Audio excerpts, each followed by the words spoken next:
Hey guys, how are you today? Quick rant before we dive into today's chaos. As some of you might have noticed, YouTube's algorithm has decided I'm not special anymore. Shocking, I know.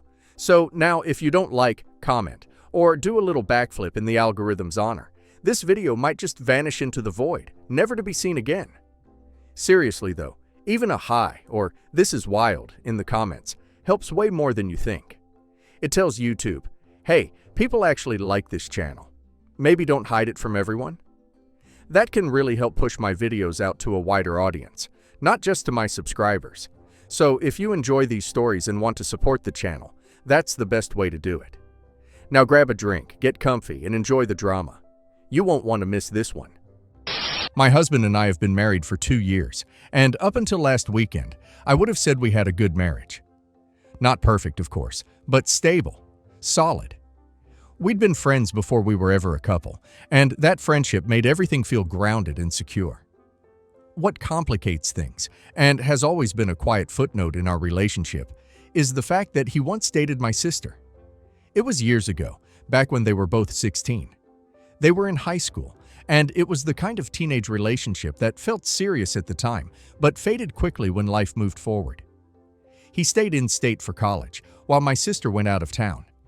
They broke up, stayed friends, and by the time I started getting close to him a couple of years later, it wasn't considered strange or inappropriate by anyone in the family, including my sister.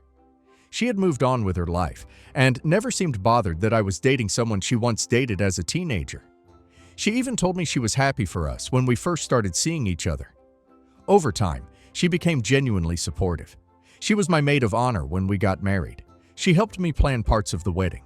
She was always there, and I never once felt like there was anything strange between her and my husband. Now, I'm 28 and 34 weeks pregnant with our first child, a little girl due in October. I was over the moon when I found out we were expecting.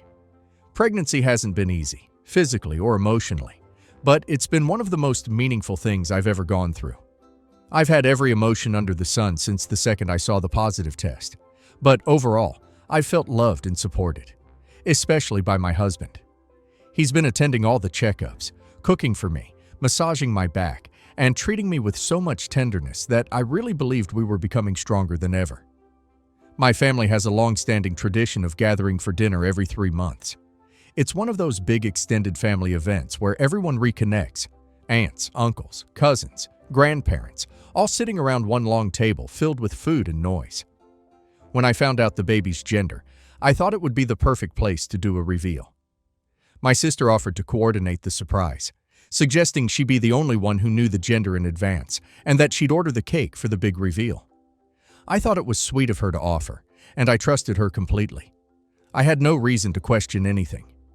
The night of the dinner, everything felt festive. People were hugging me, touching my belly, asking how I was feeling. The energy was warm and celebratory. The cake, a large one with elaborate decorations, was brought out just after the main course. My husband and I stood together as we cut into it, and a soft pink center was revealed. We were having a girl. I cried, not because I was surprised, but because I felt so full. The entire room clapped and cheered. Everyone seemed genuinely happy for us. For a few seconds, it felt like everything was perfect. But then some family members, mostly my parents and a few uncles, began joking about how we'd need to try again soon for a boy. It was lighthearted teasing, the kind of comment older relatives make without thinking twice. I smiled along, assuming we were all just caught in the giddy aftermath of the reveal. But then my husband made a comment that shocked me. He responded to one of the jokes about trying again for a boy and added something that stunned me. I didn't even understand it at first. He made a suggestive remark implying there might not be any need to wait that long, and then, unmistakably, he winked at my sister. She laughed.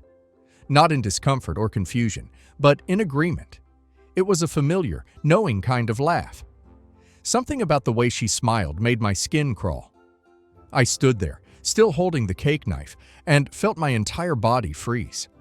The room went quiet. Some people awkwardly looked away. No one said anything, and I could feel the blood drained from my face. I turned toward both of them, waiting for someone to clarify or take it back. My heart was pounding. I felt dizzy. I didn't understand what was happening. Instead of apologizing or brushing it off, my husband doubled down. He made another comment, again, apparently meant as a joke, that referenced his past relationship with my sister. It was phrased casually, but the implication was clear, that picking up where they left off wouldn't be out of the question. The laughter that followed was strained and nervous. My sister didn't say anything to reject what he said. She didn't shut it down or act surprised. She just let it hang in the air like it was no big deal. I couldn't even process what I was hearing. I felt humiliated, not just as his wife or as someone who was 7 months pregnant with his child, but as a woman who had trusted both of them completely, without reservation. I didn't yell or make a scene. I just quietly walked away from the table, left the room, grabbed my purse, and got into my car. I drove straight to my best friend's house. I hadn't even texted her beforehand. She opened the door and saw me crying, breathless, clutching my belly with one hand and my keys with the other. I stayed there that night. I cried until I couldn't anymore. When I told her what happened, she kept repeating how bizarre and inappropriate it was. She was just as confused as I was. We both tried to make sense of it, but we couldn't. There was no logic to it, no reasonable context. The next morning, I woke up to dozens of missed calls and messages. Most of them were from my husband and my sister, but my parents had also texted. The messages all said the same thing in different forms. That I had overreacted, that it had been a joke, that I was hormonal and emotional and needed to let it go. My mom said I embarrassed everyone by walking out. My dad said I shouldn't let a comment ruin my marriage. My sister told me I was being childish and dramatic. She told me to come home and stop sulking. My husband sent long texts explaining that I was making something out of nothing. He said I knew about their past and that the joke was harmless. He said I was projecting my insecurities onto him and that my reaction was unreasonable given how lighthearted the joke was meant to be. What none of them seemed to understand was that it wasn't just about the joke. It was about the timing, the setting, the history, the implications, and the betrayal of trust, all rolled into one public, humiliating moment. I had shared one of the most vulnerable experiences of my life: pregnancy, impending motherhood, the joy of bringing new life into the world, only to have it tainted by an offhanded comment that felt like a dagger to the chest. It wasn't just the comment, it was the wink, the laugh, the absence of apology, the way they behaved like I was the problem for not laughing along. It made me question everything: their dynamic, their history, their boundaries. I had never felt more betrayed or more alone. I haven't responded to any of the messages yet. I don't know what to say. I haven't gone home. I don't know if I even want to. All I've done is cry, eat dry toast to keep the nausea down, and rub my belly while whispering that everything will be okay, even though I'm not sure it will. So here I am, asking strangers on the internet because the people closest to me have all made it clear that they think I'm the problem. Am I the asshole for walking out and refusing to speak to my husband after he made a joke about sparking up an old romance with my sister during our baby's gender reveal dinner, in front of our entire family? Not the a-hole. That wasn't a joke. It was a public humiliation disguised as humor. OP's husband and OP's sister both crossed a massive line, and the fact that they doubled down instead of apologizing tells everything OP needs to know. OP was pregnant, vulnerable, and trusting them both, and they responded by making OP the punchline of an inappropriate inside joke with years of backstory. OP didn't overreact the slightest, in my opinion, or maybe I don't have the sense of humor. What do you think, guys? And now let's hear community's opinion. This wasn't a joke. It was emotional sabotage with a smile. The wink, the timing, the setting. None of it was accidental. Your sister and husband turned one of the most beautiful moments of your life into something confusing, hurtful, and humiliating. And now they're trying to gaslight you by saying you're hormonal and overreacting. No, you're not the one who should be apologizing. Stand your ground, not the a-hole. Let's be clear. A gender reveal is supposed to celebrate you and your baby, not serve as a stage for some twisted throwback to a teenage romance. Your husband had no business making a comment like that, especially not in front of your entire family, and your sister's reaction makes it even worse. The fact that no one is defending you, and they're all demanding that you move on, tells me this family has normalized disrespect. Don't let them bully you into silence. Not the a-hole. You're carrying this man's child, trusting him with your heart, your future, and your health. And he publicly joked about reuniting with your sister. That's not funny. That's disgusting. And your sister playing along with it. Even worse. The fact that they're more concerned with saving face than making it right says a lot.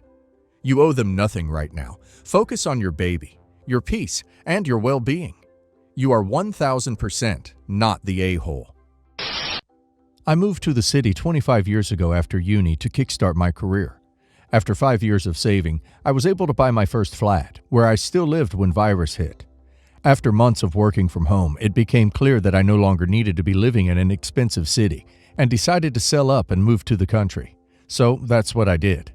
Having bought 20 years ago and now mortgage-free, I was able to buy outright and still have a lump sum left over. Meanwhile, my sister has always rented with her husband, and we're struggling to save for a deposit to buy. Having an unexpected windfall, my flat had appreciated fourfold since I bought it. I sent them £15,000 towards their deposit, which I transferred to her account. Fast forward to Christmas, and all the family went to theirs. We're toasting their first Christmas as homeowners, and I clinked glasses with brother-in-law. I said congratulations, and he said thank you. I replied saying, just happy I could help. The mood immediately dropped. He looked confused, and I could feel sister glaring at me across the table. He asked what I meant, and I said I was just happy to help make up the deposit. He looked at sister and asked what I was talking about. The penny dropped. She never told him. A huge row ensued. He stomped off, and she went to her room for the rest of the night. Mum was furious with me for ruining Christmas.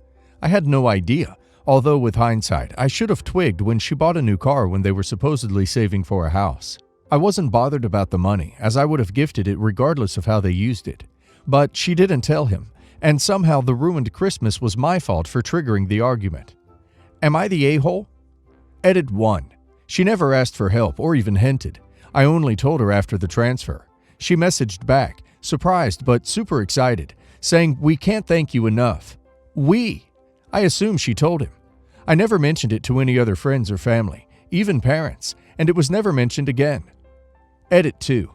As such, it never even occurred to me to discuss in advance what to say and to whom. I had no intention of bringing it up, and I didn't. It came out due to crossed wires. Edit 3. The only people present during the exchange were me, sister, and brother-in-law. Other people were in the room, but out of earshot. Not the a-hole. Her greed and her lies are not your fault. You weren't complicit in this. She duped you and your brother-in-law. Not the a-hole. Saying happy to help, you're welcome, no biggie, my pleasure, are all common responses to thank you. And he thanked you. Your sister is obviously an a-hole for hiding the truth and not even bothering to warn you that she'd involved you in her secret. I'm not sure what your mother thinks you should have said, given that you didn't even know it was a secret, but she's also an a-hole for saying you ruined Christmas. Not the a-hole. Your sister never told you your brother-in-law didn't know, so when you proved her account false, unintentionally exposed her deception. Whatever the reason, be it pride or whatever else, she ruined Christmas by reacting badly to being called out. There are clearly deeper issues in their relationship, possibly relating to money. Friends said I was cheap and should reconsider marrying my fiancé, so I'm going to ask for some unbiased opinions here. Background. I work as a software engineer and I grew up upper middle class. Parents make a total of around $300K. My fiancé's family is significantly wealthier, and she grew up, in my opinion, financially irresponsible. Dropping $10K a month on clothes is irregular. She is a cardiovascular residency student. I recently proposed to her with the consideration of her picking her own ring. She took me to Tiffany and some other obscure brands to try on rings, and I told her it was way out of my budget, $20K plus. She tried to ask if I was willing to split the cost of a ring 50-50. With her wanting big-name brands, engagement and wedding ring for us both would cost way over my $500 budget for jewelry. She relented and sent me a link to a ring that cost $1,000, not including tax. Obviously, I said no again. I can't understand what her obsession is with jewels, to be honest. I don't even plan on wearing my wedding ring because I'm not a jewelry guy.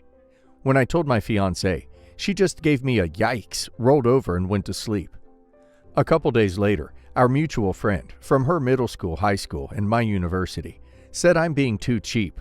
Their social circle has some expectations of 2-carat diamond rings, so fiancé expected something along those lines. Objecting to a $1,000 ring makes her reconsider marrying me, blah blah blah. I don't think I'll be convinced into spending more, and I told my fiancé so. Confronted her about gossiping about me to our friends. She blew up, saying I put her under a lot of pressure by being sensitive to our different finances, doubting she can have the wedding of her dreams under my budget, and made it clear that I don't dictate how much she can spend, which I don't in the first place. Wants a prenup now, and won't speak to me over circles of metal. I don't really question her budgeting outside of this issue, and it's the only time we've fought. I honestly can't believe she has the audacity to air out our financial situation to our mutual friends. Am I the a-hole for not wanting to spend money on trivial jewelry that serves no practicality? You're the a-hole, not because of your budget, but because you seem hell-bent on rings being trivial and refuse to understand that it isn't trivial to your partner. Yeah, and not wearing a ring because you're not a jewelry guy? It's not about jewelry, it's about what it represents. He needs to shell out more than $500 unless he really can't afford it, and be willing to find some kind of simple ring he is willing to wear. I get the feeling his comments about not wearing a ring himself are almost as much of an issue as her low suggested price of her future ring. You're the a-hole. I normally agree people are crazy with their expectations for weddings, but she moved from a $20,000 expectation for the ring, which doesn't seem unusual based on how you describe her social circle and family, to finding one she liked for $1,000, and you have no flexibility on $500. Honestly, it sounds like you care more about your budget than your fiancé. Look, I came here to say not the a-hole, because engagement rings don't need to come with a $20,000 price tag. But you're the a-hole because of your unwillingness to compromise. Your fiancé clearly puts value in good quality items, whether that be clothing or jewelry. This is something you know about her, while you may think jewelry is trivial and serves no practicality. In your fiancé's social circle, and considering the job she's going for, that's unlikely to change. Good quality jewelry is a status symbol. Further, it is usually an heirloom. Your fiancé has offered 2 compromises to help her achieve this, while being sensitive to your concerns. She helps pay for the ring, or she brings the cost down to $1,000, which is a huge concession for her. You're not budging. That makes you the a-hole. You can feel the way you feel and also acknowledge your fiancé feels otherwise and come to a compromise. Relationships are about compromise. It's your lack of compromise that is the issue here. Also, as a side note, even beyond the status symbol aspect, a ring she's planning to wear every day of her life should be good enough quality that it's not going to break in 10 years. I doubt you're going to get that for $500. Edit. I had no idea rings could cost tens of thousands of dollars, or even past a couple hundred at the most, so her standard shocked me. Edit 2. I thoroughly read through all your comments last night, and I am the a-hole. I will discuss with fiancé in the next upcoming days and see what I can do. After being a couple for 5 years and married for about 3, my husband is packing his East Coast condo to bring his belongings to the house we live in on the West Coast, which was my home for at least 8 years as a single woman. I want to know if I'm an a-hole for asking that he dispose of or donate the tuxedo in which he married his second wife in 1986, rather than bring it to our home. My husband and I were friends and casual lovers in college. He rejected me for his first wife, and though this was not a big issue for me, I heard nothing from him in 43 years.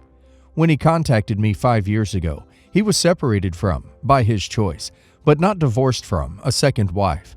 He then went through with the divorce, which took 2.5 years and was not only nasty, but financially stressful and draining. I asked him to please remove any wedding photos of him with this woman from his mother's apartment before I visited. His mother no longer lived there. He did not do that, but told me he was unaware of the photo that was in fact there. He did dispose of it, or hide it, after I called his attention to it. He appeared to believe that I had no reason to be bothered by the photo, despite my giving him advance notice that I did not want to see such photos. My husband worked as an attorney, is now retired. He acknowledged having purchased the tuxedo before his marriage in 1986, but denies having purchased the tuxedo for that wedding. He states that he had worn the tuxedo after his wedding, but says he does not recall whether he wore it to get married. He was wearing a tuxedo in the wedding photo I saw. It seems clear to me that this is the tuxedo in which he married his ex-wife, but he says he doesn't remember. I confess that I find his logistics and defensiveness on this point lacking in forthrightness. Given its past use, and that the tuxedo is now 34 years old, at least, and almost certainly does not fit my husband anymore, I have asked that he not bring it to our West Coast home. I told him that I would prefer to donate it or trash it immediately, but as a compromise, I proposed that he leave it in his East Coast condo for now and dispose of it as he sees fit in his last visit there. He thinks this is unreasonable of me and wishes to bring the tuxedo to our West Coast home, whereupon he will decide on a suitable disposition. He acknowledges that he knew, even before I mentioned it, that I don't want this item in our home, and that I feel disrespected and dismissed by his insistence on bringing it. I should add that I have never suspected my husband of harboring affection for his ex, and that he and I had a simple, informal marriage ceremony. I have also been married and divorced, but I do not have any wedding garments in my possession, nor did I ever marry in formal attire. Am I an a-hole for objecting to having my husband's former wedding garb in our home? You're the a-hole. Your husband comes with a past. He shouldn't have to trash everything that reminds you of his past, including pictures. He is with you now. Quit trying to compete with his exes. If he brings the tux, put it in a closet you don't use inside a garment bag. You're the a-hole. Tuxedos are expensive. Honestly, I think you're a little too wrapped up in trying to delete his past to make yourself feel good. Chill out and accept that he did have a prior relationship, and it was a big part of his life. But it has nothing to do with trying to hurt you or anything like that. It isn't always about you. Good God, you do know that is a tux. Not the ex-wife disguised as a tux, right? I do not know what mental gymnastics you are performing over this piece of cloth that is getting you into such a state, but you need to stop. You sound like you're trying to convince a jury of a crime the way you worded this and presented the evidence and timescale of the tux and photo evidence. It is exhausting. You're the a-hole. I, 46 female, am married to a retired, stay-at-home husband, 56 male. As the breadwinner, I work very hard to provide for our children, which causes a lot of resentment from my stepdaughters, who were grown when I married my husband. They grew up very poor because neither of their parents were good providers, and they get very jealous over what I am able to do for my children. We have provided gifts for my stepdaughters over the years, cars, vacations, and financial assistance. All of that came from my income and my planning, as I handle all of the finances. But my focus is on my children. My oldest is starting college, and I am blessed to have a good job and good health, and expect to work into my 70s. Because my oldest is about to become an adult, my husband and I are revisiting our wills, made when our children were much younger. My husband's will provides for me and all of his children. My will provides for my husband and my children, currently minors, with my stepdaughters and siblings as contingent beneficiaries. 20 years ago, my husband learned that my older stepdaughter, now 37 female, wasn't his. His ex cheated. His stepdaughter ran off to live with bio-dad, refused to call my husband dad, and then cut off ties with bio-dad and moved out when he refused to financially support her, and returned to acknowledging my husband as her father. My husband forgave her. 3 years ago, my stepdaughter started hinting that she wanted money to record an album with her Christian rock band. She has never treated me as an equal in my marriage and only had these conversations with my husband about supporting her album. My clueless husband spent $50 buying some CDs, and maybe I was the a-hole for not speaking up that she expected more support, but she never asked me. She never does. Later I learned that she felt entitled to have us contribute $10,000 to fund her record, which is ridiculous, and I would have said no if asked, but I would have done more than $50. So on Father's Day, my stepdaughter disowned and humiliated my husband, and by extension, my children and me, in a public social media post, announcing that he is not her bio-dad, disparaging him, and thanking her stepfather for taking care of her. My husband wants nothing more to do with his older daughter. His attempts at contact for the last 3 years have been rebuffed, and gifts sent to her children returned. He is redrafting his will to disown her. He also wants to disown her children as well. I think he should leave his older daughter's share to her children in trust, but he feels that would benefit his daughter. Her children are innocent, and I think they should get their mother's share. Am I the a-hole because I don't think he should disown his grandchildren? I am considering the same advice for my will.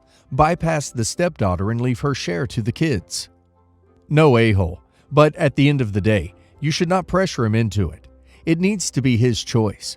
As the kids age, they can make their own choice to come around without their mother's interference. He can always change the will again to include them. No, a-hole, I can see your point. However, it seems you're overlooking two things. One, that's not his daughter. She isn't by blood, and if she ever was by relationship, she severed that. Two, those aren't his grandchildren, not biologically, and not clear if there was any meaningful relationship, and there doesn't appear to be any prospect of it. If that changes, so can the will, but if it doesn't, then this seems right. You're the a-hole. She came back to your husband because she only cares for money, and now your husband wants to leave her with none after being fed up with her attitude. She's not entitled to his money just because he raised her, especially if she disowned him. You are being an a-hole by trying to force him to give his money to someone that actively uses him again and again. Her kids are innocent. Yes, but it is still the consequences of her actions. Stop meddling in this. This is your husband's decision. My 24 female friend, 25 female, has been struggling a lot financially ever since we graduated college. She lives in a really broken down house with a bunch of health hazards as she's not a clean person. She has 4 dogs and they poop and pee on the floor, and she barely mops or dusts the place. She also has a bad roach infestation. How people live is not my business, but my friend started a homemade skincare company. I went to her house one day to drop off some celebratory cake from my fiancé and I's engagement party, which she could not attend. When I got there, I saw her making some body butter in a mixing bowl. She dropped a lot of the powder she was using on the floor and just swept it back up and put it in her bowl. I told her she couldn't sell that, but she said it was fine and that she had done stuff like that before. I was disgusted and quietly left. She's given free samples to our friends before, and most of the time they've broken out or got some kind of reaction after using it. Nobody ever said anything as not to discourage her, but this was so unsanitary and unsafe. She is pretty popular and good at advertising, so quite a few people have bought her things. She has about 4,000 followers and a lot of people have complained, but she just deletes those comments. Mind you, these are all locals from our city. I texted her about it and told her to stop doing that, and she told me to stop meddling. I was honestly so fed up and thought about how dangerous this was for customers and made a public post exposing her, and she lost a lot of her followers and her reputation was ruined. She basically lost her source of income, and people started demanding money plus threatening lawsuits. One girl claimed she broke out so bad in hives, she doesn't even list ingredients, that she had to get some sort of life-saving shot. My friend group is very angry at me and have said many mean things. I do feel bad because my already struggling friend, I don't know if I can call her that anymore, is losing her income and possibly facing legal problems because of me. But I really wanted to protect those people. Am I the a-hole? Not the a-hole. You probably saved somebody's life shutting her down. Not the a-hole. Imagine someone allergic to dog hair used her products. The lawsuit would have been way worse then. You did the right thing. Not the a-hole. This is her own fault. She can't run a sanitary business, and she was going to get shut down eventually. You just prevented more people from getting hurt first.